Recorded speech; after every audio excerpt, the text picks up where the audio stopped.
How are we? Welcome to this week's episode of Heads and Laughs, where sports, mental health, debates and comedy are unscripted. Settle down with your hosts Gareth and Nathan. Let's get stuck in. How are we, everyone? This is now the third attempt at doing the intro. You're joined by me and Gareth, the first episode of the Heads and Laugh podcast. You might know me from my streams. You might know Gareth from the streams. Chats, cracking jokes all the time. Gareth, how's your day been, mate? Sound, mate, yeah. I had a lovely lie-in after having your voice send me to sleep last night. And yeah, ready to rock and roll with this, lad. Yeah. Right, so for anyone that might be new to any of my content or doesn't know Gareth, as I mentioned before, I stream games on Facebook Gaming. Gareth is someone I've known for a very long time, maybe 17 years or so. We went to school together for a short time, maybe 2 years, before I moved back to Liverpool. Played football against each other. Before we started recording, Gareth liked to mention that I used to play for a team called Whippy Strikers, who were absolutely terrible. But yeah, basically, this is a venture that we've come down. We've been planning this for a while now. I want to say a while. I mean, myself, I've been planning this for a good 3 or 4 years. I just haven't been able to find people to get involved enough. Gareth started watching my stream a couple of years ago. He's been very much interested in doing what I want to do. We've had a similar goal, but we've both just had different priorities at different times to be able to maybe start this up. We finally got round to it. We tried to dabble about around Christmas with something I made, which is something completely different than this, but it was more football-based content. This is not just going to be football-based content. Ironically, today's podcast is going to be dominated by football. That is because we're releasing this episode just as the Premier League is about to start. So we're going to have quite a big segment of this. This podcast is not going to be as long as what it will normally be as well. It's going to be a short one, maybe 30, 40 minutes. But yeah, I hope you enjoy it. If you heard the little jingle at the start as well, let us know what you think of that. We managed to get some nice random American on the internet who actually does Scottish accents, do a nice intro for us. Let us know what you think of his accent out of 10. Gareth, we're going to get straight into the football. Go ahead, mate. And before we talk about the return of the Premier League itself, for anyone watching this that already knows us will know that we're two massive cop-heights. And we're recording this if podcast you don't like it, get off now. We're recording this podcast on a Wednesday night, and there's just been a bit of news about 4 hours ago that Chelsea have put a bid in for 48 million for Lavia after Liverpool have been trying to go for him for like the last 6 weeks or so. What do you think of that? It's boss news, isn't it? I mean, it's just the story of this summer so far, in my opinion. I think, there's no reason why after Liverpool getting 52, 55 million pounds in for Jordan Henderson and Fabinho, which was unexpected from planning from beginning of this year, what they were going to do this summer, why they can't be going and putting that towards a Caicedo. Go and get him from Brighton. Don't be relying on a 19-year-old kid to sit as number 6 in, one of the biggest teams in world football. As simple as that. Yeah, I agree. We were obviously having a little bit of a chat earlier. We talk about maybe this could be something to maybe force Brighton's hand to letting Caicedo go to Chelsea, because they're trying to get a deal done for him. But I think it just shows the incompetence that Liverpool have had this summer in terms of trying to get players in that have, we've needed massively. Even if Fabinho didn't leave, we definitely needed to get someone in like Lavia, and that was the plan anyway, based on what we've seen on all the journalism anyway. And the fact that we've already made 3 or 4 bids and we're still like 5 million lower than their valuation and 2 or 3 million lower than what Chelsea have off their first bid is a little bit concerning, isn't it? Yeah, I mean, at the end of the day, after the second bid, if they're going, we're not shifting from 50 million. Either give us the money or see you later sort of thing.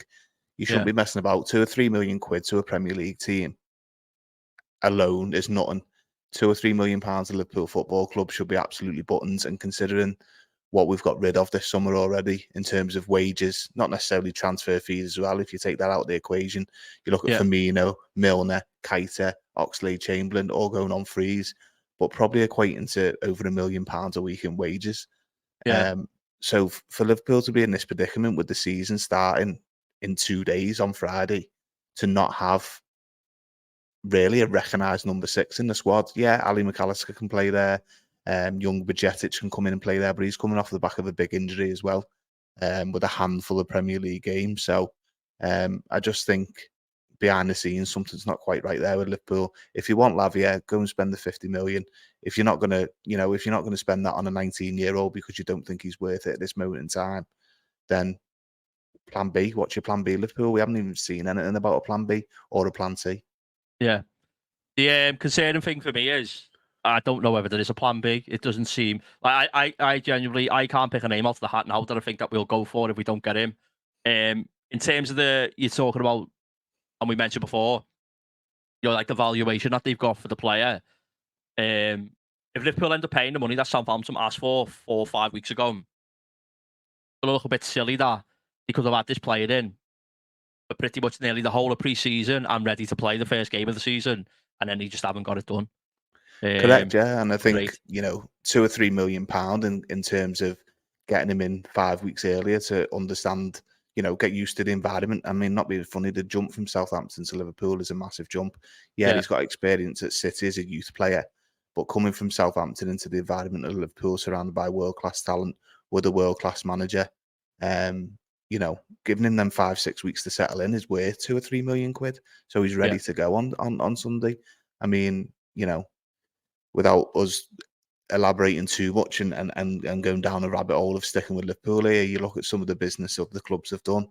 I mean, Arsenal have just gone, there's your 105 million for Declan Rice. He's the player we want. He's the player we need. Why aren't Liverpool operating like that?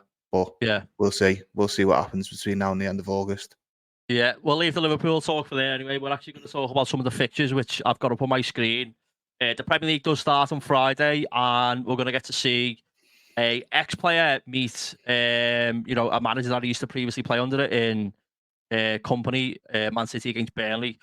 Now, Burnley have been one of the teams that a lot of people in the predictions have been putting a little bit further up the table. Obviously, we see teams come up every season, struggle a little bit, but we also see it, a team every now and again that does quite well. Sheffield United were a team before they went back down where they had a really good season.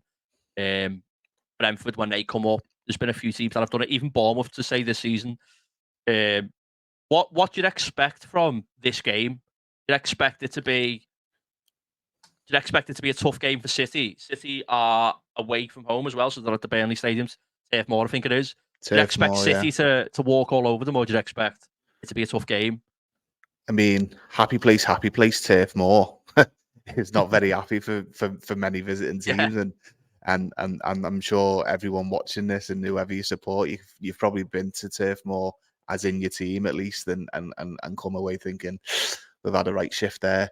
It's not an easy place to go. I think, was it around 2009-10 when Burnley first come back up and United went there on the Monday night, and I think Burnley got a result.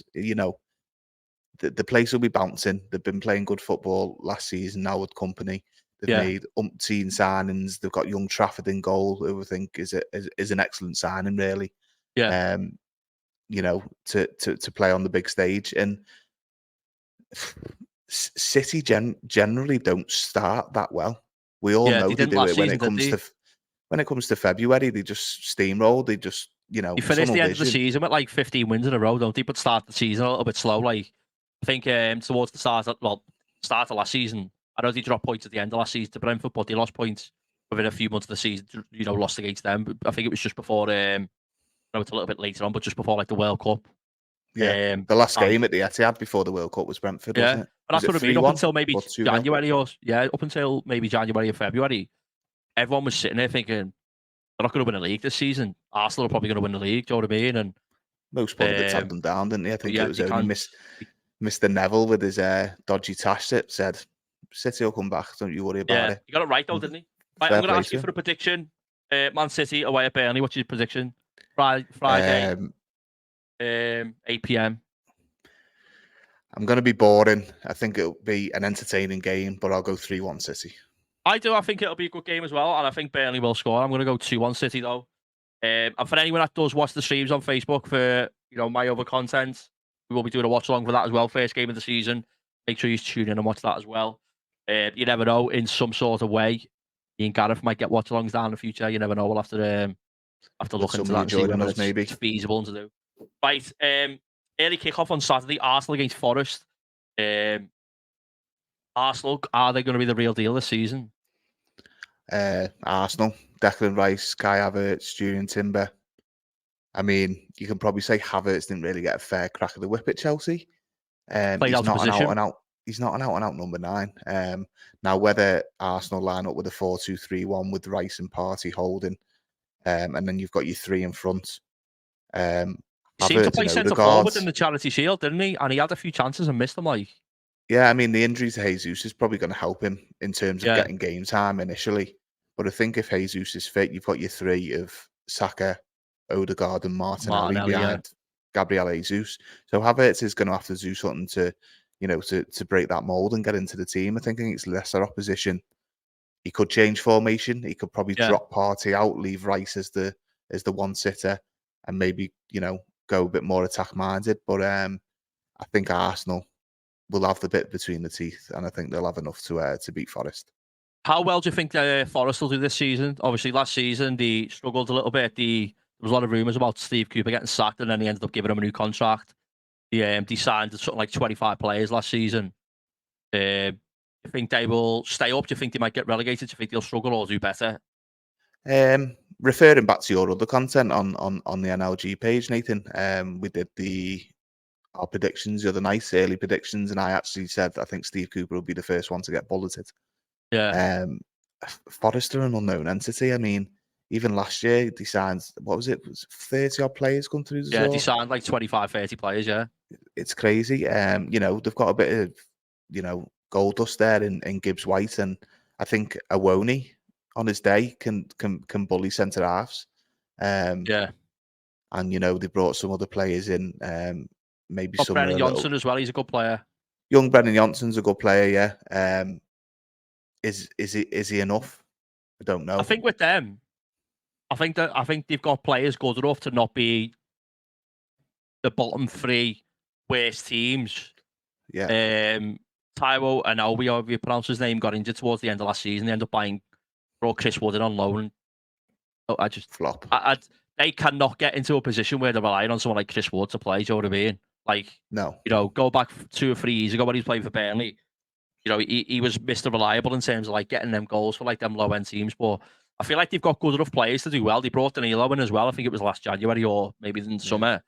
Felipe one thing as well. Did they bring in from Atletico? Brennan Lodi, but he's gone back, and I think he's gone to like a different club. They also brought in Keylor Navas. He's gone back as well. They've just signed, is it Matt Turner from Arsenal? So it's going to be interesting to see what they do. Hopefully this season, I hope they stay up. I don't mind them. Like, I think they're all right. I think Steve Cooper used to be a coach at Liverpool. It'd be nice to see them do quite well. I think they could have a decent season. But anyway, prediction, Arsenal against Forest. Arsenal at home as well, by the way. Arsenal at home. Nothing but an Arsenal win. I'll 4-0. Okay, I'm going to go 3-0. Strong start from the arse. The way they played in the Charity Shield the other day, I think they'll do all right this year. Like, I think they'll do. I don't know. Arsenal's expectations are probably a lot higher than what they should be, but I also think that they're probably going to have a season as good as last season. I would say Arsenal. Yeah. I mean, obviously, we've already touched on we're both Cop-Outs, we're both Liverpool fans, but I can't see anyone touching City this year apart from Arsenal. I think City do need to sign a couple of players. That's the only thing. Their squad depth at the minute, City's a little bit slim. Yeah, I mean, I think this myth though about City's squad depth is, they've always had 15, 16, 17 solid players, haven't they? Yeah. They've never had 23, 24.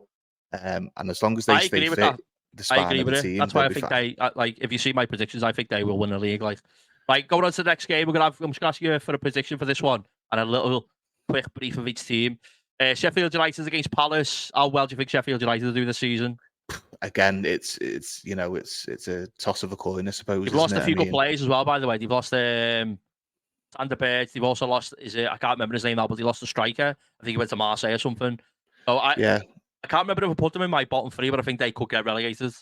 I think Sheffield United will go down. I think the other year when they come back up through Chris Wilder, they played very good football. Yeah, they did. They played football that was like maybe too expansive, the point where they were a bit vulnerable, and that's why they maybe went back down the season after they got, they stayed up one year and went back down, didn't they? They got like European football, didn't they? Yeah, the first year they finished about 9th, did they? I think. Yeah, they done really well.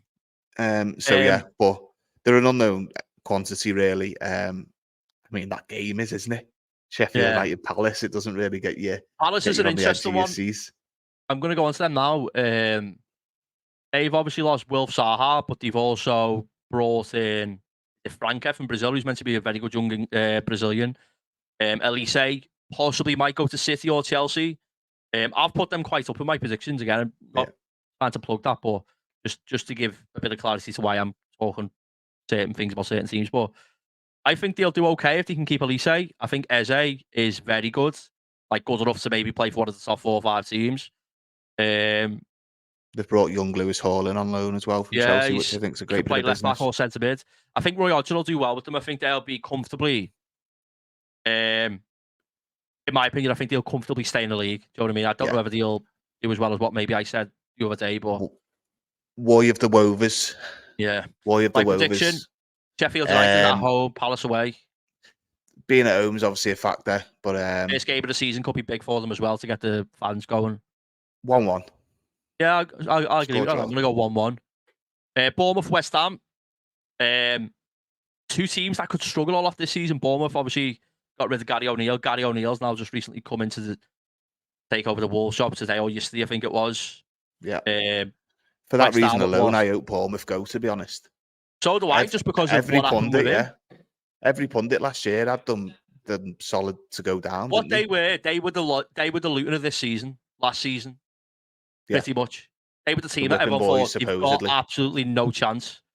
And I think the fact that Gary O'Neill managed to finish, I think he finished on like the same points and the same goals as like Chelsea. I know that's not a great argument to have because Chelsea was so poor last season, but the fact that he didn't spend much money at all, if any money, because that's why Scott Parker got sacked for complaining about that. Yeah. I think. Don't forget, they went to Anfield, the 3rd game of the season, mate, and got stuffed, didn't he? And then absolutely went on a good little run once O'Neill come in. I mean, don't be wrong. United come to Anfield and got done by 7, so there's not much difference in it. But you know, for that reason alone, to be honest, I hope Bournemouth go. And I'm sorry, actually, quick one before we go into the prediction. What do you think? Rumours of West Ham looking to get McTominay and Maguire. Genuinely, what would you think? Take your bias glasses off. Yeah, without the rose-tinted glasses on, I think, in this current market, 30 million quid for Scott McTominay is probably about right. I think. Yeah, I agree with that. I think Maguire's over the top, like the price. I think if West Ham were to come out and get the 2 of them for 50 million quid, they've done well. I'd say. I mean, they're going to pay more than that, though, aren't they? I think if they get both of them. Probably. Yeah, I think they're looking maybe more 60 million, but I think they would be better off going like Conor Cody. I know he's different. He's more of a free at the back centre back. Conor Cody cost like 6 million for Leicester. There's been Scott McTominay's a decent player, but I don't think he's. What you've got to remember is the money that they're spending is money that they got for Declan Rice, who has been their best player for like numerous years now. You're not going to be able to straight swap and replace him with one signing.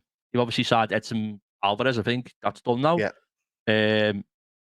On the Virgil Ward-Prowse as well, by the looks of it. Do you know what one thing I will say? I don't think Harry Maguire is that good, but I think he could do well under David Moyes at West Ham.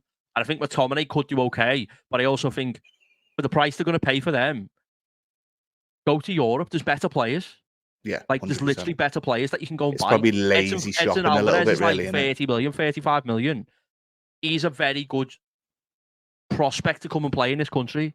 I think it's a bit of a risk. I think, in my opinion, there's more chance Maguire does well at West Ham than what McTominay does. Give me a prediction, though, guys. Bournemouth, West Ham. Bournemouth, West Ham. On the face of it, again, it's a tough one, but I'm going to go West Ham 2-1. Oh yeah, I'm going to go 0-0. I feel like this has got a proper boring score draw, 3 o'clock kickoff all over it. Next game, Brighton against Luton. Luton obviously playing away from home. I don't know whether they're in the process of getting their stadium playable from the Premier League, but 3 o'clock kickoff Saturday, Brighton against Luton. What's your little breakdown of that? It's a tough one for Luton now, isn't it? I mean, I think any fixture they had away from home certainly would have been something they'd have probably wanted to avoid. Which obviously hasn't happened. Whether that's because of the revamp to the stadium or not, I'm not too sure. But I think going there, we've touched on just a lot of them. Brighton's a hard team to like. They'll probably, even Guardiola said it himself, like they probably play the best football in the league. Like no matter how bad or how good of a game they're having, they will still play out the back and still try and just outplay it. And Luton If Luton was at home, I think it would be a harder game because I think seeing on a podcast, I think it was or a show where Ben Foster was talking about Luton's ground playing at their grounds. It was a hard one because the fans are there, they're close, it's small, it's aggressive, the pitch is quite poor. But Yeah. playing away from home at Brighton, I just can't see anything other than Brighton steamrolling them. I actually went to Luton many moons ago to watch Chester. I was Yeah. away down in Norfolk with work, and my uncle was going to watch Chester at Luton. So it shows where Luton have got to. I think 2010, 2011, something like that. That ground is a shithole, mate. Trust Yeah. me. It'll be a wake-up call for some of them players. I don't even think it's Championship quality, never mind Premier League. No, but yeah, again, going back to the football, I think if you ask Klopp, Guardiola, Ten Hag, Emery, Arteta, none of them would be wanting to go to the Amex first game of the season to face Brighton. But would they want Luton at home first game of the season, like Liverpool at Anfield against Luton? First game of the season is probably one of the ones that you'd ask for. Do you know what I mean? Of course you would. Comfortable Brighton win, I think, 3-0. Yeah, I'm going to go 4-0. I think this will be a high-scoring game. I think Luton might nick one and maybe get 4-1. Do you think Luton will go down? 100%, yeah. Where do you think Brighton will finish in the league? Maybe that's a predict. I think it'll be tougher for them with European football. You look at McAllister's gone. Caicedo's probably going to be a goner, but they have brought the Hood in. They brought Milner in. They've looked all right in pre-season. And to be bringing that Kudus in for Ajax as well. Kudus would be a great signing. They've got a blend of youth and experience there. But I think, there's no point in trying to over-egg it for Brighton. If they were to finish 12th and have a little run in Europe, wow. But I think with the amount of money that they spend, a good year for them in comparison to the teams around them, because I put them in the same category in terms of like how good they are and how well they play football, as the likes of Aston Villa, Newcastle, Brentford. I'm not saying that they're all on exactly the same level, but I think there's a cap of maybe 4 or 5 teams in the league in that little segment of maybe like between like 9th and 5th or 9th and 6th, where I think the quality of football from them is very good for maybe that level of past the league. And I think there's a potential argument the football they play as well is on par with the top 4 teams. Well, I was listening to a podcast today and he was talking about like Premier League predictions, and a Man City fan was saying like, when Pep leaves, De Zerbi is a manager that he would like them like to take over. I think he's up there. I think he's as good as the best outside of the best. You know what I mean?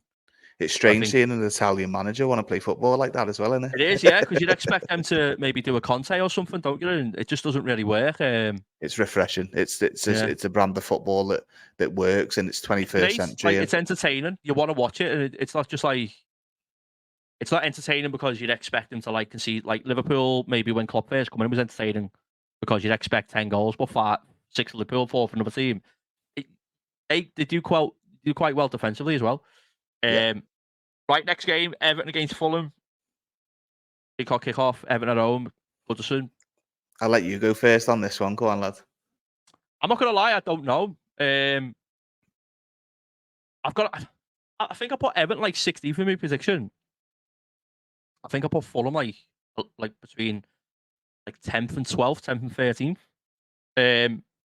There's a bit of uncertainty whether Mitrovic is going to stay. Now, I'm assuming he's going to play if he's still there. I don't know what's going on with him now. Silva's decided to say Willian signed a new contract with them after leaving on a free transfer and signed one, and now he looks like he's going to Saudi. Yeah. I think a full pre-season under Sean Dyche, I think Everton could do okay. Meant to be after that Etikike or I can't even pronounce it. He only plays for PSG anyway. They're signing another player from Sporting. You've brought in Danjuma, who I think will be a good signing for them. Does Danjuma potentially just replace what they might be losing in Demarai Gray? I think so, yeah, but I think Danjuma's got a higher ceiling than Demarai Gray. Don't get me wrong, I think I've spoke highly of him. The price that they pay for Demarai Gray and for what he give back, I think he's been a great signing for them. But I think Danjuma's a better footballer. Definitely. I think he'll score more goals. Yeah, I mean, a couple of pointers from my point of view in terms of Fulham. At this moment in time, Mitrovic is there, so you'd expect Mitrovic to play. Yeah. I think the biggest one for them would be Palhinha being out. Yeah, I think. So that'll be a big loss. That'll be a big loss for them. And like you say, Everton, it's again, you talk about the business they've done, but someone who you referenced before in Connor Cozy. I think they just pay the money and get him and keep him as a leader. I think the reason why is because Sean Dyche wants to play forward to back, and I think a lot of people think that he's more of a free at the back centre back like he was in Wolves. But I think for the price that they were going to get for him, I think it was like 3 or 4 million. Even to have him in the dressing room, though, lads, I would argue the point to say if he wasn't there last season, he could have been the difference between them staying up by. What did they stay up on? Goal difference, was it, in the end? Yeah, something like that. I mean? Was the 𝕊𝕡𝕣𝕥𝕒𝕝 goal, wasn't it? Maybe a point or a goal difference. Right, I'm going to ask you for a prediction. Everton, Fulham, what score? Again, it's a tough one to call. I will go for a 1-1 draw. I'm going to go 1-0 to Everton. I think they're going to... up the Blues. I've got a feeling they're going to do all right this season. When I say all right, I don't mean all right in like... they're going to finish mid-table. I just think they're going to be... I don't think it'll be the last game of the season in a relegation fight. I think they'll be out the way with a few games to go. Do you know what I mean? I think they'll slowly work their way up. If they can get a couple more players in, it can do all right. I think they could push. They need to score goals, don't they? They need to score goals. If Calvert-Lewin, if they can get 25 games out of him, that's what I mean. That's the main problem. Calvert-Lewin just hasn't been fit for like 2 years. Decore had a lot of injuries. He's got a good midfield as well. That Onana, he's a good player. Just the guy's not bad. Decore's not bad. They've actually got an all right defence as well. Pickford, will take the piss out of him left, right, and centre about how big his arms are and all that. But he's better than a relegation fodder keeper, I think. Anyway, yeah, of course he is. Yeah, of course. Right, next game for me, I would personally say the second biggest game of the weekend. Newcastle at home Saturday R5 kickoff against Aston Villa. Two teams who I think are literally on par with each other in terms of quality. Up to the northeast, like for the R5 kickoff. Lovely game. How we the lads? We've been treated, to be fair, like on the first week. I think Burnley against Man City on the Friday, Arsenal, Forest early kickoff, Newcastle Villa late kickoff, and then Sunday Liverpool Chelsea and Man United Wolves. I think that's even Brentford against I've just realised that's a Monday. Never mind. Okay, let's get back to it. Newcastle Aston Villa. What are we saying? In terms, let me just ask you one thing now. Do you think that Aston Villa can finish above Newcastle this season? 100%. Yeah, okay. Definitely. I wouldn't put my house on it, but it's definitely a possibility. I think Newcastle have done all right business. And without sort of referencing the pundits too much, it's probably not really signings that you would make for a Champions League side. I think Tonali's one that you maybe think that could get done, but I also going to what you've said there in terms of the signings, I think Harvey Barnes is a player that, if Everton would have signed him, you wouldn't be, shocked. Yeah. You know what I mean? He's a good player, don't get me wrong, but, I mean, he could have signed for any of the big Premier League clubs in the sense of, Villa, Newcastle, who were doing well, but also the big clubs who were not doing well, like Everton, you know what I mean? Yeah. West Ham, maybe. I mean, from my point of view, I suppose from our point of view, it'd probably be quite easy to come across as sour grapes because Newcastle got Champions League football last season, and Liverpool decided to have a year off for whatever reason. But they play great football. They drew a lot of games last year. I think they drew nearly half the amount of games that they played, or a third. It was definitely in double figures, wasn't it? It was 14 or something like that. Yeah. So now Isaac has been there a bit longer and settled in. I think he's a great player. I think I said this the other day. I think he's the player I look at in their team who I think can, no disrespect to Newcastle, it happens to every big club, in the Premier League. I could see him playing for Real Madrid or Barcelona in 2 or 3 years. Do you know what I mean? Isaac's got a very, very high ceiling, 100%. And you never know when Haaland goes to Madrid, City might come calling for him. The only problem I think that we might see is I think Eddie Howe is a bit reluctant to play him down the middle. And I think that is his best position. He's played left wing. Is that to keep Callum Wilson happy, do you think? Yeah, and he should do as well. Callum Wilson was on fire towards the end of last season, but so were his hamstrings and his legs all the time, and that's why he's always injured, you know what I mean? And I think Isaac is 23 or something now. He had a bit of a poor season, a very poor season before he signed for them, but going back to the Euros and even as far back as when he was at Dortmund, everyone knew that he was going to either be very good or at least play to a very good standard level, do you know what I mean? Maybe play for a high level, Champions League team. He needs to play. I think they'll do well this season, but I think the Champions League, And I think the lack of signings, I think they need more players, they need more quality. I think could maybe not like affect them in a like. I think last season they overachieved. This season, I think Yeah. they'll finish where they should be, in between 9th and 5th. You know what I mean? I think that is what I think their level is. If Newcastle can get European football again this season, Any whether that be any Europa European League, football, yeah, any. I Even think that's you a know great what's it called, season. the sort of Nations League or whatever. I don't even know what The it is. Europa I think Conference, that isn't Aston it? Villa have just got into. I think if they can get into that, or even the Europa League or the Premier League, the Champions League, and they can get out the groups in the Champions League, and even just that alone, or Yeah. not get out the groups of the Champions League and have a decent run in the FA Cup or the League Cup, that's a good season. Yeah, definitely. I don't disagree. I think, again, without repeating ourselves, they've overachieved. They're now at a point where there is an expectation from the fan base, but I think ones who, have got their heads screwed on and have it as a realization that it was an overachievement last year. If they can finish 8th, get out of the Champions League group, That's a and great maybe season. even have a League Cup run again, Yeah, then happy days. They were that's a great season. in the Championship a few years ago. So Exactly. That's what I mean. Like, I think a lot of Newcastle fans will agree in saying that, like, in terms of where they got to last season was like maybe 3 years ahead of what they expected. Do you know what I mean? yeah, And I 100%. think, touching on something I've mentioned quite a lot, I think in terms of like the teams that would have been challenging for them normally for them positions, who some of them did, Liverpool did challenge them, Spurs did. I think them teams were like nowhere near the level that we expect them to be at. Do you know what I mean? And it doesn't mean they will be this season. But if we're saying that, normality resumes and teams play to at least 80-90% of what we expect them to, I do think that they'll finish between, like ninth and 5th. Yeah. Prediction: Newcastle are at home. Yeah, I think we sort of dominated that chat there with Newcastle. I think from Villa's point of view, without spending too much time elaborating on what they've done and what they've got, they've got a solid squad there. But most importantly, they've got a manager who's probably 10 points a season worth. But for me, he's the third best manager in the league. I And the would, proof's in the pudding. He's done agree. it. He's won Yeah. countless trophies in Europe. And he can manage the European football as well. Can Eddie Howe Yeah. manage the European football alongside, the relentlessness of the Premier League? One thing I will say with Aston Villa is as well, I was looking at the team the other day, bar maybe the striker position, they've got great squad depth as well. Yeah. Like, in terms of like the winger spot, you've got Diaby, you can play down the middle as well a little bit, but Diaby's a great signing. Buendia, and you've also got Leon Bailey. You've got Coutinho that can play on the left. He'll probably end up leaving, but he's an option. I think the position that he could struggle with is striker if Watkins gets injured. Striker.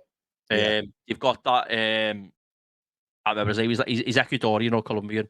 He come from the MLS. I think he did. He's only like 19, but he looks. The new lad, yeah.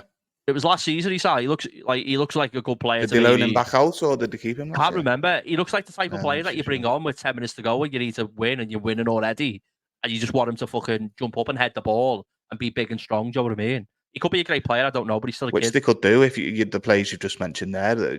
Imagine them running off a big striker. Yeah, who exactly. Can win knockdowns. Like Buendia looks about 4 foot. Imagine him getting the knockdowns off players like him. But it's the midfield depth as well. Like they've got like John McGinn, Kamara.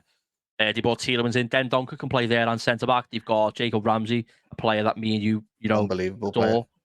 They've got Douglas Luiz. They probably got more who I haven't even mentioned, but I think they could do well this season. I think. Yeah, and they've gone out and got Pau Torres and Diego. One thing as well is they've got players that have played European football before because they've went and bought players from Europe. That's one thing. And I a think World Cup Newcastle winner may between the struggle sticks. with. Yeah. But yeah, prediction: Newcastle, Aston Villa. What are you? Tough one. I'd like to think there's goals. To be honest with you, I'd like to think there's goals. I think if you think back to Newcastle City, the start of last season at St James's, was it 3-3? Something like that. Yeah. I'm gonna go 3-3. Yeah. I know I it think sounds it'll a be a bit draw mad as well. I think in terms of quality, I think these two teams are like pretty much nearly inseparable. I think Eddie Howe's been fantastic, and I think he is a manager that's going to be wanting to get into that level of Emery. People may think he already is. I think Emery's like there's Klopp and Pep, and then I think Emery's there, and then I think you've got another tier there below, which is like Ten Hag. Maybe Ten Hag on his own with like the Zerbi. I don't know if Arteta now there. People will shoot me for saying that, but I don't think he's done enough yet. He could go on and win something with Arsenal, but it's going to have to happen soon because they've spent a lot of money. I'm going to go with 2-2. I think that'll be a big scoring game, and I think it'll be a good game as well. It'll be two teams wanting to play football. Brentford against Spurs early kick-off on Sunday. Um, Ivan Toney's not playing. He's banned till, I think, January or February. How much do you Tony's think the that'll big affect one, isn't he? Brentford? Captain as well, don't forget. Which is obviously a massive loss for them. But David Raya as well. Obviously, just agreed a Raya, loan with the option to sign for Arsenal. absolute mad one. I mean, I don't know what's more mad, the fact he's gone there or the way they're structuring the deal. Yeah. Seems a bit of a dodgy one to me, but yeah, Brentford, I think will be fine over the course of the season. And when Tony does come back in January, if they're sat mid-table, 12th, 14th, whatever, he'll be like a new signing coming back for them, and I don't his think goals they'll will be in be sound. any position of, I don't think they'll be anywhere near the relegation points. I think they'll be a solid mid-table team. Yeah. I think I'd be very surprised if we're sitting here and like after Christmas and we're saying Ivan Toney needs to come back and save them. You know what I mean? I think they'll be all right. The one thing I would say about Ivan Toney is he sounds because he's given me my bet for the weekend. What's the bet? I can't tell you, lads. I can't disclose. Can't disclose that Ivan Toney's given me my bet. A little tip around the corner. The only thing he said not to do is bet on him to score because he's not playing. What was it? But not to completely go off the fixtures, but what's your thoughts on him getting? I can't even remember. It was like an 8 or 9 month ban or something for betting. Strenuous, but I think they've had to make a statement with someone, and unfortunately for Ivan, it's fell on his head. I think it's a mockery, the fact that the footballers are expected to wear gambling t-shirts, like gambling sponsors. But they're not. I mean, that's all coming out, isn't it? I think, is it from 24, 25, 25, I think, or 25, 26? They've got to get rid of all that. If you're the head of the FA, and just for anyone that doesn't know, Ivan Toney got caught betting. I think it was a ridiculous amount of times, like 200 or something. It could be more. It's a lot anyway. He also got caught betting on his own team 2 or 3 times, but just to reiterate, the bets were not when he was playing, and he wasn't betting on them to lose. I think he was betting on them to win, and he wasn't in the game involved. And I think at the time, I don't even know if he was playing for them at the time. He might have been out on loan. He was out on loan, wasn't he? It was not a bet that could affect the outcome of a game in a sense of match fixing. Do you know what I mean? If you're the head, he didn't put anyone in jeopardy, did he? Apart from himself. Yeah, exactly. What do you think would be an appropriate? What do you think would be the best outcome, like in terms of like trying to deal with that punishment? What, for him or as a general? With him, like what do you think would have been the right punishment? Do you think he has been punished right? What do you think? I suppose it's a bit harsh, isn't it? It is a bit harsh when you think about it. I think it is. There was rumours in the 80s that Bruce Grobbelaar was betting on Liverpool to get beat, and you see some of the goals he was letting in, lads, and it's a completely different kettle of fish. Yeah. And I know we're in a different stage of the game now, in a different area of the game, but I do think it's a bit harsh. I think the severity of it is that high because of the fact that there's so much money in football now. They don't want any footballers to have any basically say on maybe fixing the game. You don't. What I'm trying to say is, with Ivan Toney betting on the football games, he could have had maybe some sort of, I don't know, influence on a game. I'm not saying he did, but do you think because there's so much money in football and football itself is so greedy, I think the reason why he might have been, sanctioned so much and given that ban is because you want to make an example of him, so players don't do it again to try and make money outside of football on football games. You know what I mean? Do you reckon that could be why? Or yeah, that's it. They've like I said, they've used him as the statement piece, haven't they? And sort of gone, this, if you're going to mess about on that side of things, then this is the punishment you're going to be looking at. I mean, I think it's a bit rich up until last season. The EFL was the Sky Bet EFL. Yeah. So it's took them up until only 12 months ago to go, actually, we need to have a little look at this. And then obviously with the shirt sponsorship thing, it's football, innit? When money's going in the pot, they're happy to turn a blind eye. But when it's going in someone else's pocket or not, they've got to play devil's advocate and look like they're doing the right thing. So, like the Super League and stuff, is there? It's not a conversation we'll have today, but like you just mentioned there, like Sky Bet, part of Sky Sports, which broadcast the football, and they also share football news, breaking news, but then they'll also share odds for football players to transfer to other clubs.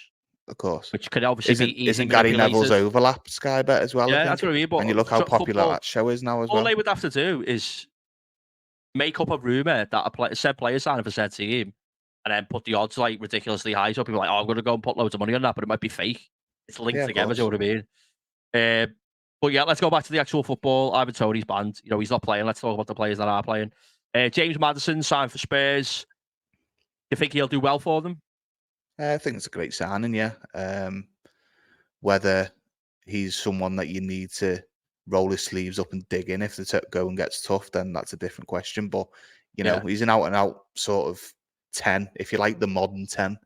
And, you know, I think if him and Harry Kane hit it off, if Harry Kane stays, then, you know, he could sort of replace Son in that relationship with Harry Kane and gift him at least 10, 15 goals a season, probably. But again, new manager, they've made some decent signings, like you say, with Maddison. They've brought Van der Ven in at centre half, which I think defensively they need to do a lot more work because they're absolutely the options that they had before that signing was quite poor, wasn't it? You know, you look at Davison Sanchez, Romero, Eric Dyer. I think Sanchez has left, hasn't he? Or he's leaving. Has he gone now? Or he's going to like Galatasaray or someone, yeah. But you look at some of them options and you think they wouldn't even get near Brighton. They wouldn't get near Villa. They won't get near Newcastle, probably. I mean, Romero is a sort of throwback defender, but for me, I wouldn't want him lining up in a Liverpool shirt. Yeah, because... we spoke about it, didn't we? And we were saying that, like, the way, like, the comparisons of when he signed for Spurs in the first season was like the way Botman has been for Newcastle. But then, well, he gave away a penalty against Liverpool last season, didn't he? And there was so many occasions where he was just like, he was diving in, like proper diving in for tackles that just weren't necessary, as if like he was like literally playing football for the first time, and someone said to him, "Go and run and try and kick that player and that ball." You know what I mean? Some of his tackles look boss, and you want to see proper tackles going in. Yeah. But 9 times out of 10, the reason he's doing that is because he's already made a mistake, whether that be positionally or he's just, his decision making is all over the gaff, and unfortunately in the Premier League you're not going to get away with that. Yeah, exactly. Right. Quick question before we ask for the score: where do you think Spurs will finish with Kane? With Kane, I will say anywhere between 7th and 10th. Genuinely. Without Kane, what, they're relying on Richarlison to get them goals then. Genuinely, that could be anything sort of 9th to 12th. Yeah, you look at what Chelsea did last season. You look at what Tottenham did with Harry Kane last season. Then, if he goes and they don't replace him, then it could with be how important he is to them. If he months. leaves, it's going to be massive, isn't it? They're going to have to bring someone else in, or they're going to have to. I think Richarlison's an all right player, by the way, but he's not going to score 30 goals, is he? Right. On to, for me, again, and probably a lot of people, the biggest game of the weekend. Hang on Chelsea. A sec, we didn't give a prediction there. We didn't, Brentford did we? Spurs. Okay, right. Prediction, Brentford are at home, by the way. 1-1. Yeah. I'm going to go 2-1 to Spurs. I'm going to say Harry Kane's going to score both. I don't know. I think Brentford could be great. I think Thomas Frank's a great manager, but would struggle for goals this season. Chelsea Liverpool, like I said, probably the biggest. You know, regardless of who you support, Chelsea Liverpool probably is the biggest game of the weekend. 4:30 kickoff at Stamford Bridge. Talk to me about Liverpool first and what you expect or what you want to see. I can tell you what I expect from Liverpool, but what we're going to get is a completely different kettle of fish, I think. And at this moment in time, tell me what you want to see then. I expect Liverpool Football Club to go out and win every game of football that they play in. Now, you can all sit there and go, of course you do, you support Liverpool. No, I do, genuinely. Like, whether it's a pre-season game against Bayern Munich, which means nothing, I'm conceding 4 goals, it doesn't matter, I'm still fuming. You still want to win, don't you? Like, it's like, I've seen it. Oh, sorry. No, I was going to say, at this moment in time, with that lack of number 6, and you look at the leadership we've lost, and the big players we've lost, I am slightly worried, and I know you think differently to me in relation to Liverpool. I don't think we'll have issues going forward. I think in terms of depth and quality, we've got the best there, not even Premier League, probably in Europe, in terms of Salah, Gakpo, Jota, Nunes, Luis Diaz, Have I Young forgot anyone? 𝕊𝕡𝕠𝕣𝕥 coming through, had a great pre-season Young as well. 𝕊𝕡𝕠𝕥 coming through. Shannon played on the left, he looked all right as well. Even got Kate I, Gordon should be back. He had something to do with like his growing pains in his legs or something. yeah, I like to say, but I think Liverpool this season, it could be reminiscent to when Klopp first come in, or should I say not when he first come in, but his first full season, which was the 16-17 season. Yeah, And basically we're going to also outscore you, but you can still score 3 goals.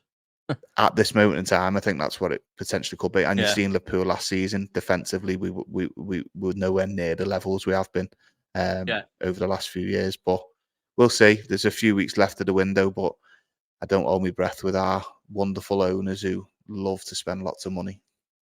Yeah, I think to touch on the owners and not to sit here and slate SFG, but you know, we don't really understand what's going on in terms of like transfers completely. You know, we all get told that we brought in this 𝕄𝕟𝕥𝕤 or whatever his name is to do a little 3-month. Jorge what? Schmidt, I don't even know what his name is. Fucking shit at the minute, lad. That's what it is. We brought him in anyway to like basically, you know, sort the transfers out from June or whatever it was till September. So we're assuming he's the one who's dealing with it. But one thing I will say is like Liverpool in recent history over the last 4 or 5 years, we've always been confident that we are going to get the business done and it was going to be quite shrewd. And you know, you'd probably get a player for a decent price and they'd be ready to come in before pre-season. You know, last season was maybe an exception. I know we got Núñez done quite early. I actually think he had a good first season. I think Gakpo in January, we've both said how much we like him. He was bought at the right time. A lot of people disagreed and said, this season. a lot of people disagreed and said, what are you doing buying him when you need a midfielder? Bobby Firmino was leaving, the club probably knew, and we needed, you know, a false 9 or someone that can play there or rotate, and we've seen how good he is. But one thing I will say is, this summer just feels different, doesn't it? In terms of like, it doesn't feel like anything's going to go right. I know obviously we signed McAllister and 𝕭𝕭𝕋, but they were both release clauses. They were something that you like just go, well, listen, we're going to give you the money. Let me speak to the player. And when you're a club like Liverpool, when you're one of the biggest clubs in the world, it's not that hard to bring them types of players in. It shouldn't be. It shouldn't be hard at all. Even now with a 19-year-old kid from Southampton, who got relegated, by the way.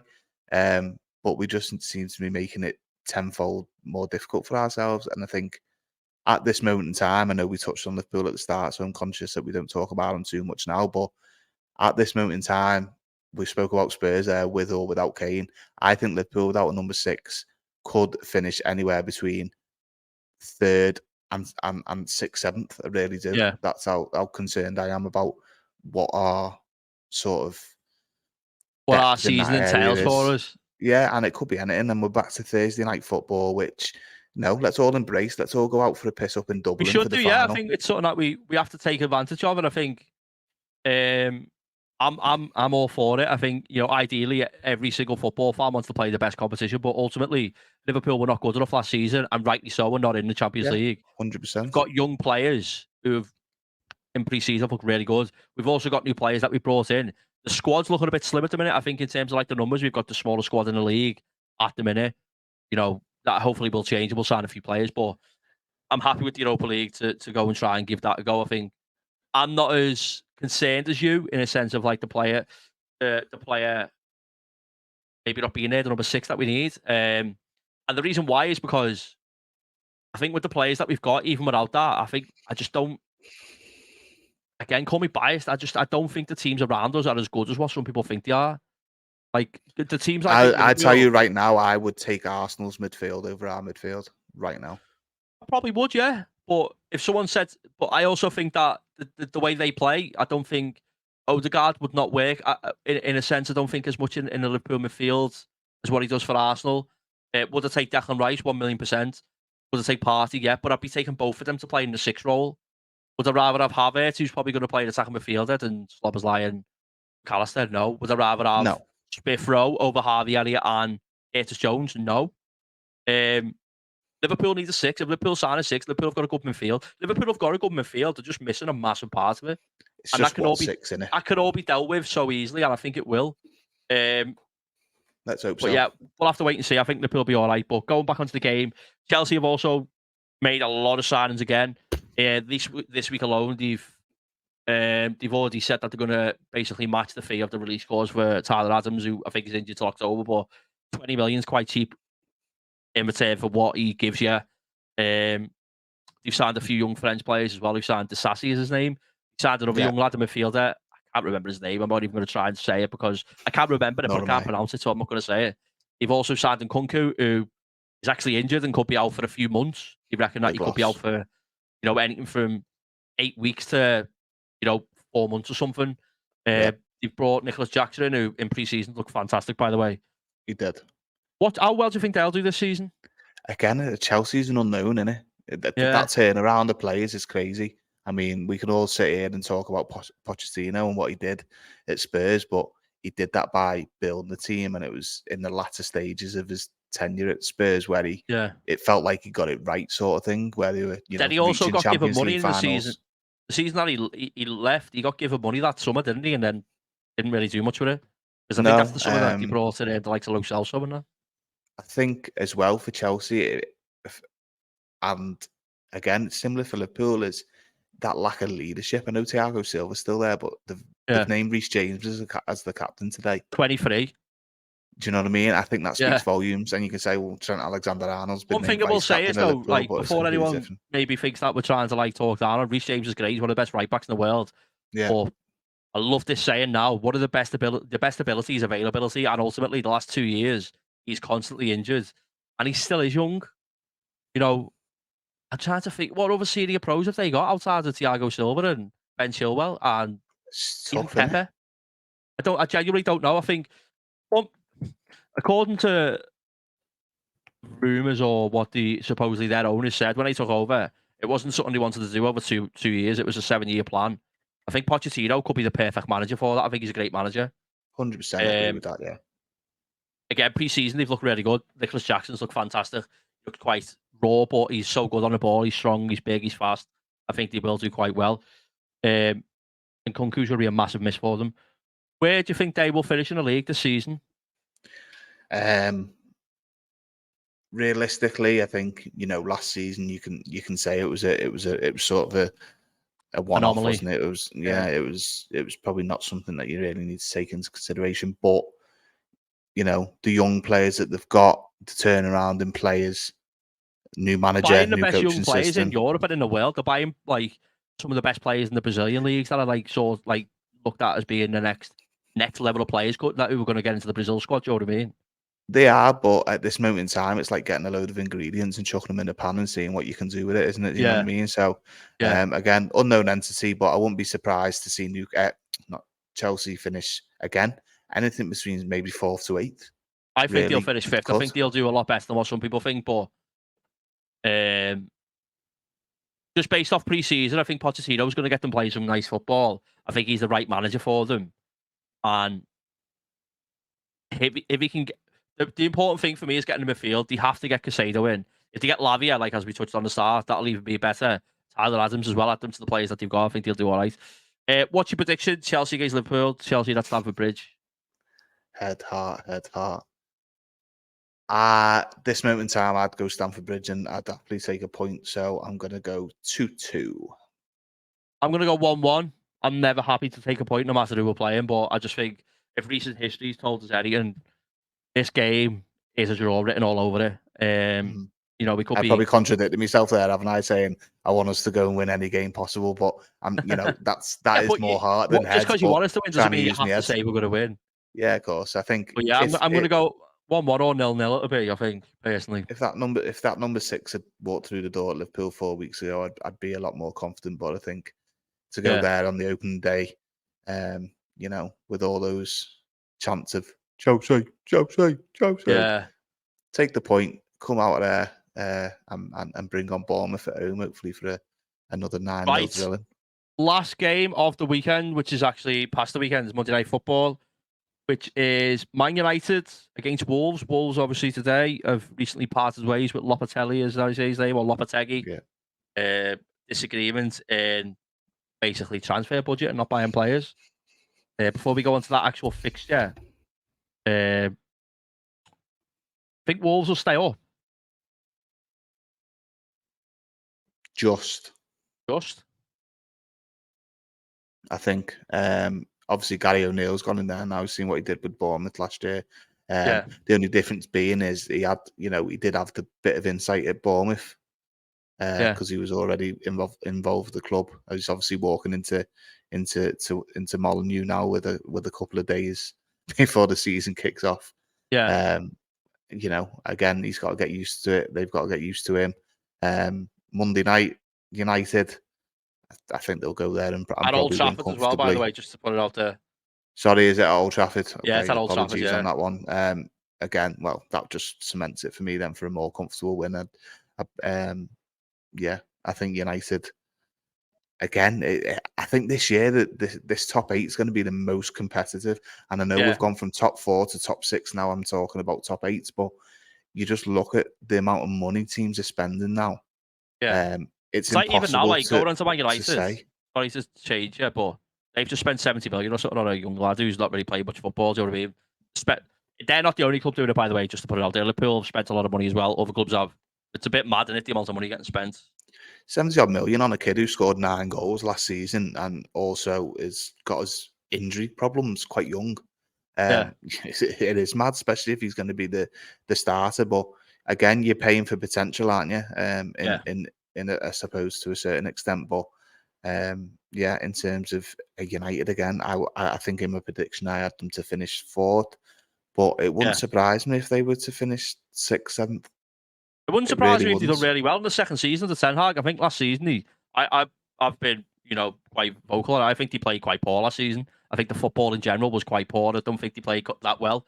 They got results. They done what they needed to do to get to where they were. They won a trophy. They got top 4, which is perfect, great first season. But I actually think the actual quality of football was quite poor.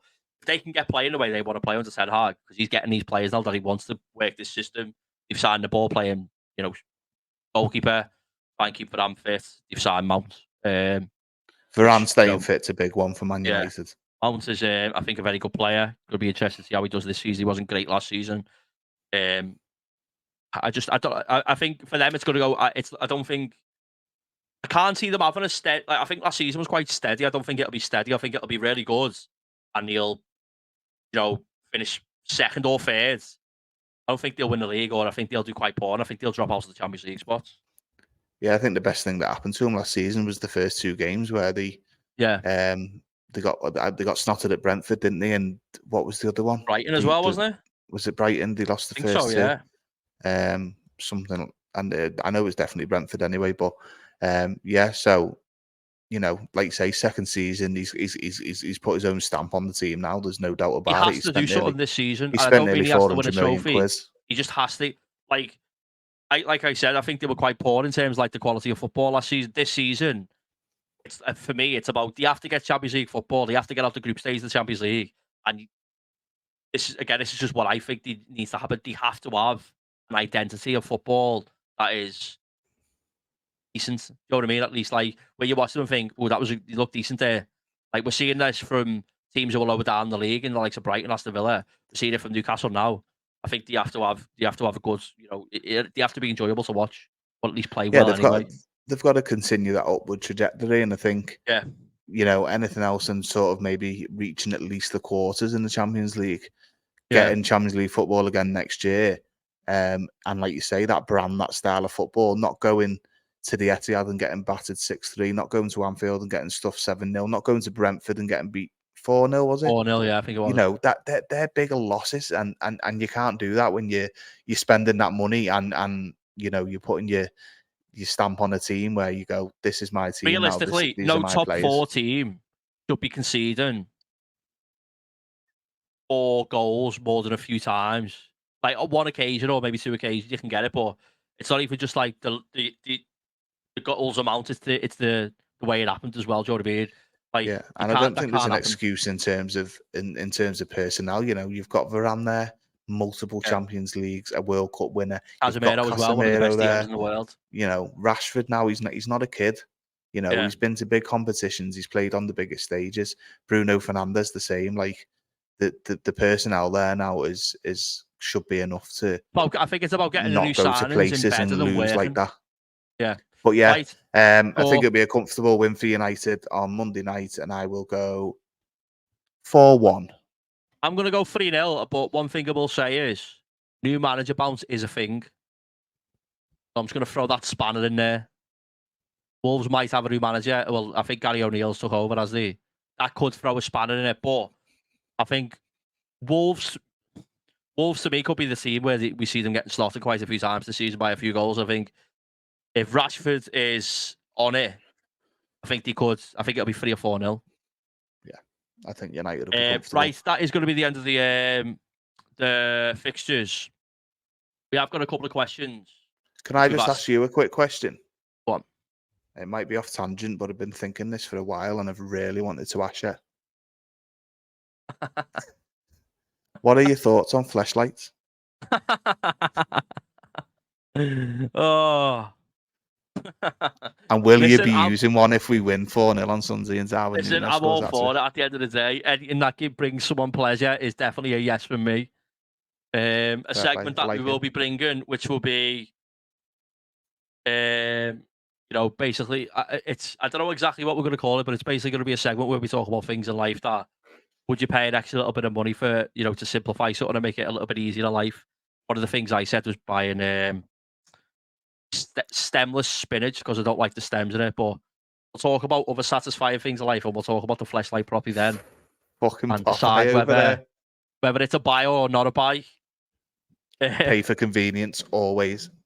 Yeah, well, if you can. Is that convenience? Do you want to spend £20 on a sex toy off said website? We're not going to name any because hopefully down the line we'll get them sponsoring us.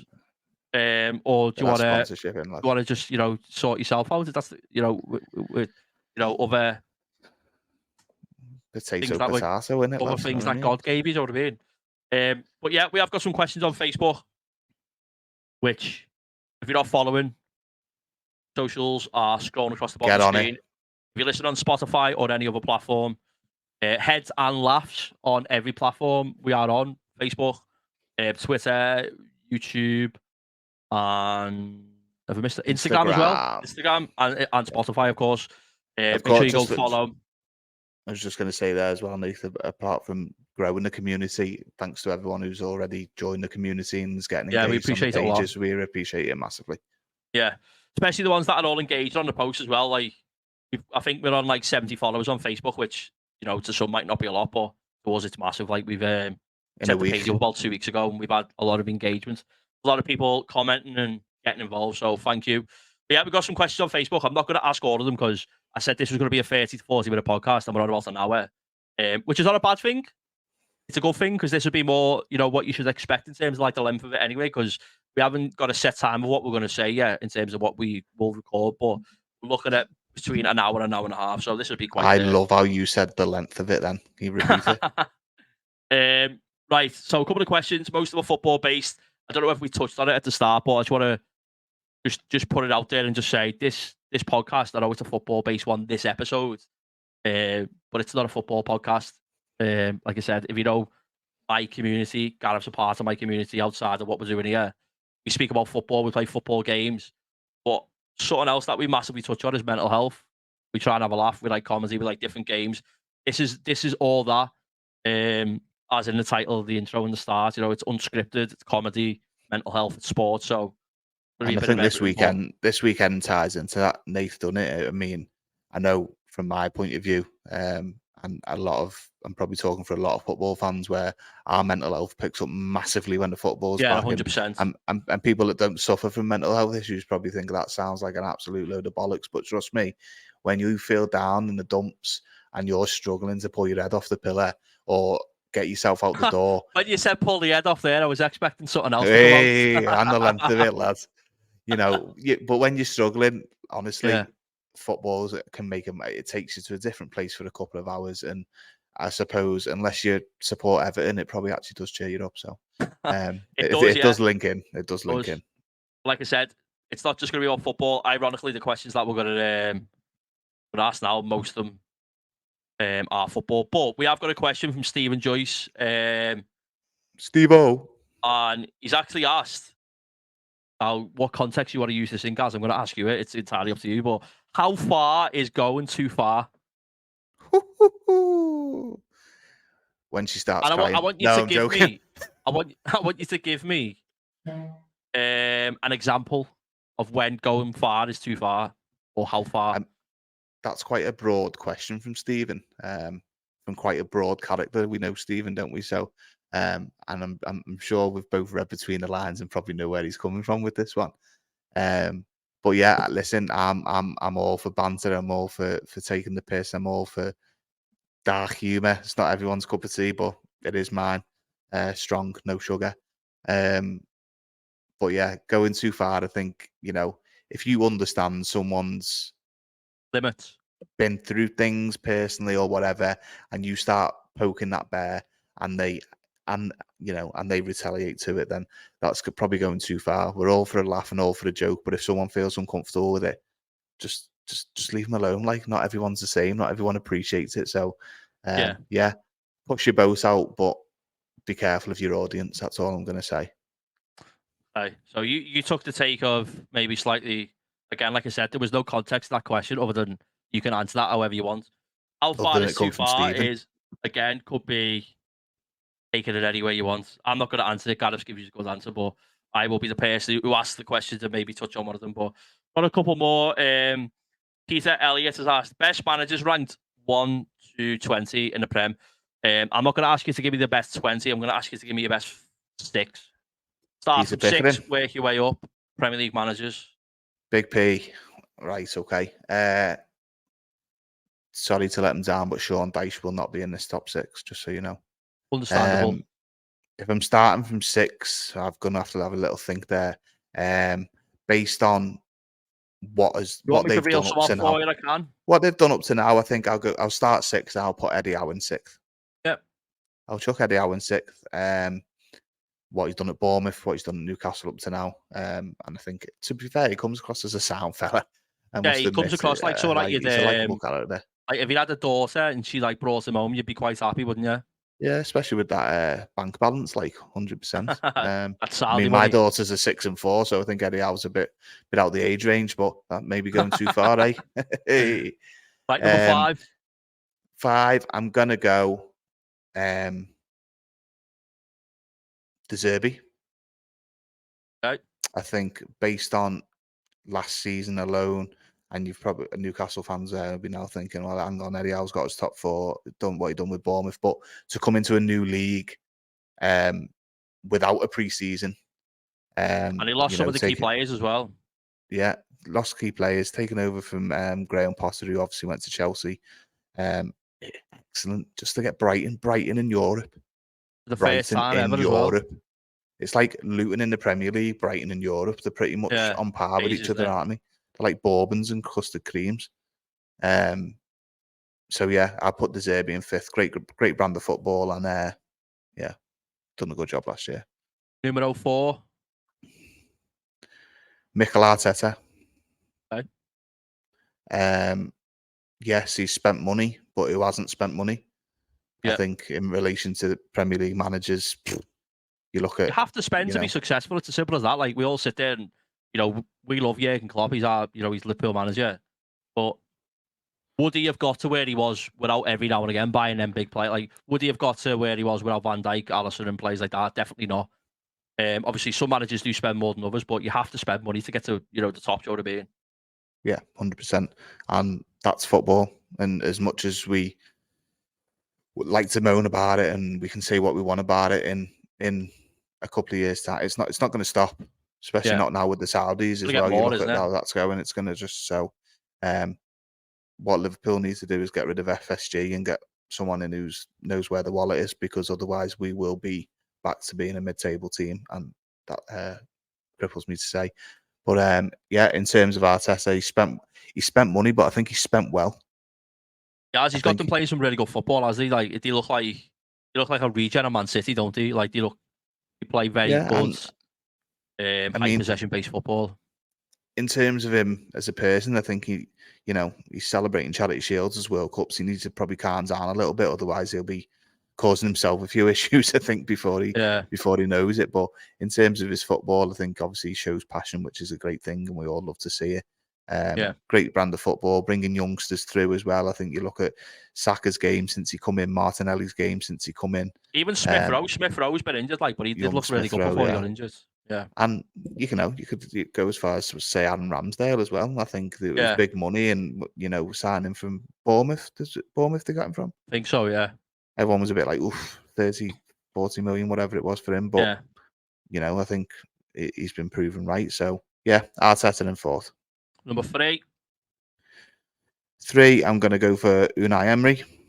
I agree. I just think it's a no-brainer, not necessarily what he's done in the Premier League. Obviously, he didn't really do that much at Arsenal, apart from get loads of compilation clips of saying "Good evening."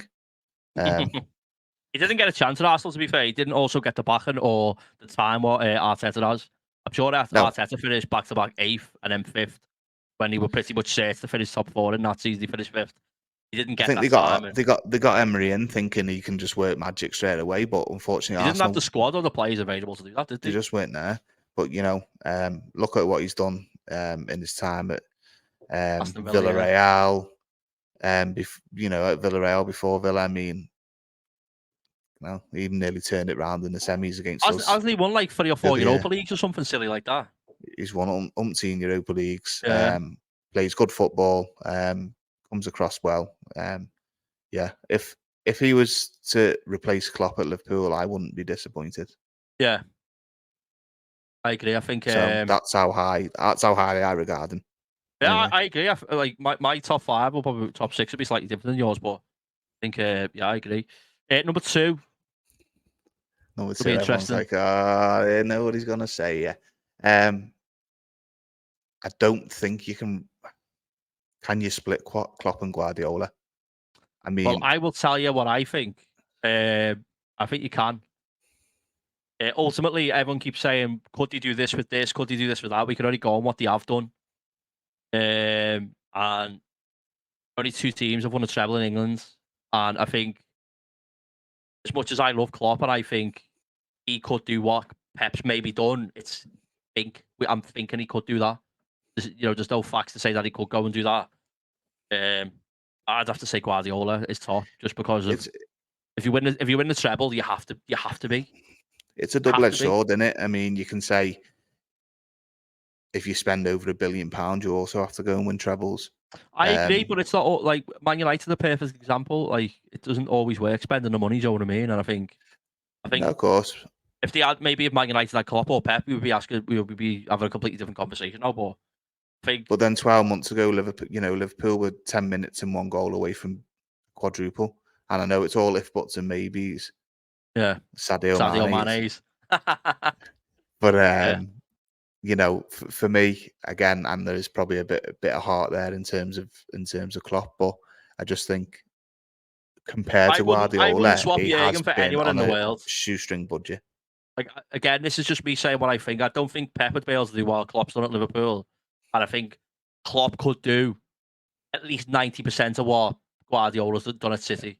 I just think They're both superb managers. Yeah, they're both fantastic. Like, again, like I said, me personally, because what Pep done, like, we're talking about Premier League manager now, but you can't ignore like what they've both done previously, and you've both been at different clubs, but ultimately, you're talking about Guardiola, who's arguably coached and got them playing the greatest football ever in the Barcelona team. You know what I mean? That he had, and I know people will go, "Oh, well, he had a young Messi in this."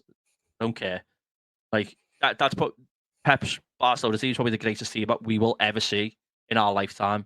And then he's also had some of the best Man City teams, and it's not just down to the fact he's spent money; he's made players better, and he's made them, be resilient. And there's a reason why City have been favourites to win the league and the Champions League every season since he's been there, pretty much, because he just does it. Do you know what I mean?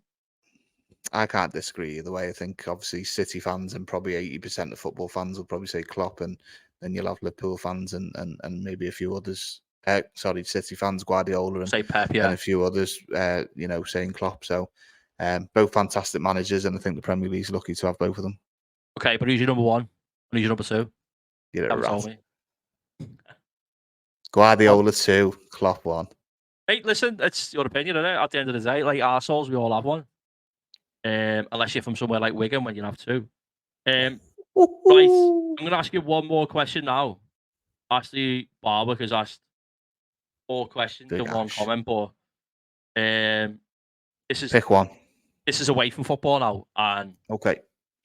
I'll tell you the 4 questions he's asked, but I'm only going to ask you one to answer, like to get you to answer it. He says, new Premier League season, ones to watch. Not going to ask you that. Top 4 prediction, not going to ask you that. Relegation predictions, not going to ask you that either. We basically spoke about all the teams and said how well we think they're all going to do. He's also asked mental health help on how to cope with it. So, again, like I said, this podcast is going to be heavily based around mental health as well. And me and you obviously got our own little demons that we suffer with. But if you were speaking to someone now and they maybe not suffered with anything to do with mental health is a wide spectrum. There's so many different types and sides of it. But if someone was to ask you now, and he just literally ask you the simple question of, how can you cope with mental health? What would you if you had a short minute or a minute or two to tell them, what would you say? What's the best way to cope with mental health? I think first and Your opinion. foremost, my opinion. Let's emphasize my opinion. First and foremost, it's getting the right people around you. I think is key. And that's not even necessarily people that you can talk to, but people that will understand when you're not talking. People that will understand that you just want to be left alone sometimes, or you might go out you might still have your demons, but go out to work and speak to umpteen people all day, every day. You want to come home and just not talk for a little bit. And it's just getting someone to understand that, and well, not someone, but personnel around you, but making sure that they're there when you need them, and they also understand, when you need your time and when you need your space, or when you need them. And when you need them, and the next one is talking. You know what I mean? Whether that be friends, family, whether you do go down a route of where you potentially need counselling, whether it be a colleague. A lot of workplaces now have mental health first aiders, which you can utilize. But like I say, surrounding yourself with the right people and being able to talk, and it's not easy. It's easy for me to sit here and say it, but I'll speak for both of us and say we've both been there. We both know, what it feels like to feel like you're suffocating within your own body. 1 minute you're for sounds, and next minute, you probably don't even recognize yourself. Yeah, and it's absolutely crazy. And I'll say it's mental, and it's mental health. You know what I mean? But isn't it? It's scary, and we're not going to do it on this episode, but I'm sure further down the line, once we engage with the community more, and the community grows, we'll maybe talk a little bit more personally about our own stuff. But not even just about our own stuff, maybe about other people that are struggling, and they've got more of a question that's more to their needs and what they maybe need help with, or something they may be struggling with. Like I said, Ashley's just asked how do you cope with mental health, but one person from another person could be completely different. But it's definitely something we will touch on, won't we? Like say, people around you and talking, please talk. Yeah, it does. It helps massively. We talk about it regularly. We even if you want to drop us a message, honestly, if you're struggling with anything, you want to, if you like all the socials, like I said, they're all the same. If you want to, if you need to speak to us, our email is ℍ𝕠𝕤𝕥𝕒𝕝 2023 @gmail.com. If you want to send us an email, you want to be discreet and set up a different email address to send it to that, do that. If you don't want to comment on your Facebook or anything like that, because you maybe want to be, hidden. But we're not going to judge you or anything. We'll happily speak to you. We'll happily try and help you, or at least push it in the right direction to get help. Because ultimately, there's a lot of people out there. There's a stigma that, about mental health in men, and a lot of people don't really understand how to get help, or you don't really understand that they're suffering either. You'd be surprised some of the symptoms that you might 100%. not realize that are, you might just think it's you being tired, or you feel a bit down, or whatever. What it could be, just many different things. But we're definitely there to help. Like I said, social medias are literally scrolling at the bottom. I'll repeat myself again. If you're listening and you're not watching the video version, make sure that you check out all the socials, which are Heads and Laughs. YouTube, Spotify, Facebook, Twitter, and Instagram. Drop us a comment, drop us an email. Like I said, mentioned the email before. We're happy to help. This is going to be towards the end of the podcast now, and we're just going to touch on one last thing, which is We plan to bring something to you called Acca of the Week. We haven't actually got one set up this week because we've been a little bit trying to get everything set up and get sorted in terms of like getting something recorded and getting something out, but also we've had a lot of stuff to get sorted to be able to just to get to the point where now you're listening to us and watching us from getting graphics sorted, getting intros sorted by someone like I said, the Scottish man at the start or American man, shall I say? Gareth Michael literally American come, who loves haggis. yeah, American Scottish accent. Gareth Michael literally come yesterday or was it yesterday or today? Yesterday, yeah, Yesterday, yeah. We don't know what day we're on because we like our sleeping pattern's a bit messed up trying to sort this all out at the minute. We're putting a lot of hours into it. We're taking our time at the end of the day because we want to give you something that you enjoy, and Yeah. it's not. And It's we not want a to case enjoy of it as rushing well. it. Yeah. We want to enjoy it. We want you to enjoy it ultimately, and it's something that we've, again, touching back at what Nathan said at the start, it's something that we've been toying and messing around with the idea for some time. So to actually get it out there is probably a big relief for both of us, and the more that you can push it and engage and help us, and we appreciate it massively. So thank you for tuning in.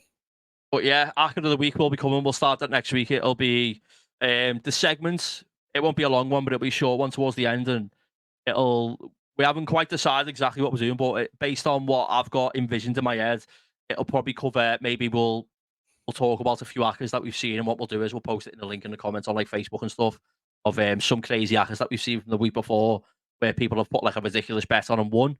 But we'll also try and come up with a combined Acca between me and Gareth that we could push to use if you want to have a little bit of fun. Just to put it out there, you don't have to gamble. You don't have to put any money on it. Just a bit of fun. We won't be putting any money on it ourselves. We're just going to be doing this as to make the games a little bit more interesting. You don't have to gamble. Gamble aware is something that you should be. We've been speaking about this last night, ironically. Gambling's obviously a very serious thing. Don't get yourselves into it if, you've got an addictive personality. Don't spend more than you can afford. Remember, it's about having fun. Don't chase your losses. But this is not about gambling. This is just an Acca of the Week where we think could win. If you want to, gamble on it, do so what you can afford. Don't go over the top. Don't chase your losses, and it's basically just to have a little bit of fun, really. But it's a little bit of fun, isn't it? And I think again, everything we've spoken about on this episode in terms of football, mental health, and gambling, they all link into each other. So, gamble without you see it. You've seen it all on the telly, on the adverts, heard it on the radio. Gamble responsibly. We're going to put a little lacquer together, a little bit of fun. If it comes in, superb. If it doesn't, if it's a couple of quid that you can afford to lose, then it is also, what it is. if it's not, you don't even have to copy us. You can comment on the post that we put up as well, because we'll have a little chinwag about it on Show us Facebook. yours.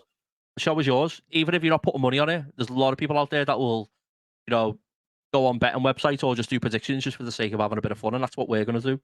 And I'll show you mine if I do one, and it's confetti after the first 20 minutes because 3 teams are 2-0 exactly. down. Or is the early kickoff going to ruin it?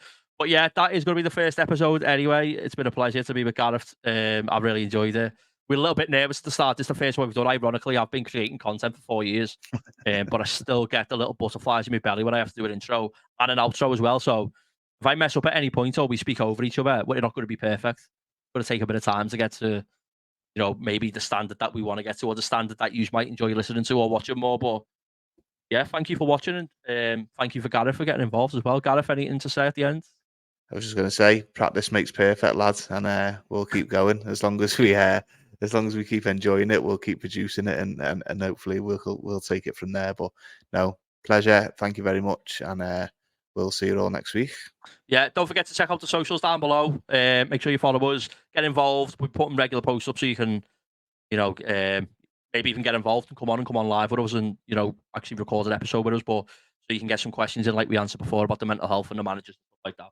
Yeah, if you enjoyed it, whatever you're watching, I think on Spotify you might be able to give it a rating or something. I don't know. We've never uploaded the podcast to Spotify, but we'll find out. But on YouTube, you can drop a thumbs up. If we share it onto Facebook, do the same. Share it, tag your mates, get involved. But yeah, thanks for listening. Like us, share us, get us everywhere. Till next time. Take it easy.